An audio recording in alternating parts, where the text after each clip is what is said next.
Good morning. আশা করছি সবাই এই ঠান্ডার মধ্যে খুব ভালো আছো। তো ঠান্ডার মধ্যে একটা ইউনিক রেসিপি তোমাদের সঙ্গে শেয়ার করব। চলো, এটা কি বলো তো, এটা হচ্ছে মোচা। মোচাটাকে আমি ছাড়িয়ে সুন্দর করে একটু ভাপিয়ে নিয়েছি, হলুদ লবণ দিয়ে ভাপিয়ে মিক্সিতে পেস্ট করে নিয়েছি। এটাকে আমি আজকে ভাজা করব। এভাবে তোমরা চপও করতে পারো। তো এটাকে আমি ভাজবো, দেখো কি দিয়ে ভাজবো, ডিম দিয়ে ভাজবো। দুটো ডিম এখানে আমি দিয়ে দেবো, দুটো ডিম দেবো আর সমস্ত মশলাগুলো একসঙ্গে দিয়ে এটাকে মেখে নেব। মেখে নিয়ে এটাকে আমি তেলে দিয়ে ভাজবো। তেলে কিচ্ছু লাগবে না, শুধু একটু জিরে ফোড়ন লাগবে।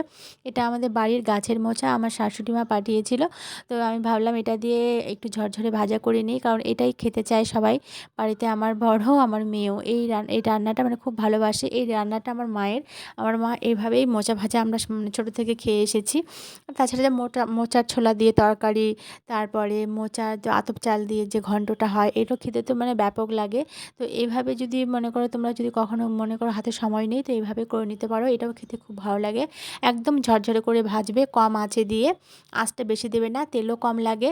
খুব স্বাস্থ্যসম্মত, আর বাচ্চারাও খুব পছন্দ করে, বড়রাও ভালো লাগে খেতে। আর গরম ভাতের সঙ্গে তো খুবই ভালো লাগে। তোমরা দেখে নাও, এইভাবে করবে। আর যারা জানো তারা তো জানোই। আর একটু হলুদ দেবে এখানে কালারের জন্য, নাহলে কেমন একটু গ্রে গ্রে কালার লাগে না, দেখতে খুব একটা ভালো লাগে না। এইভাবে নাড়তে থাকবে।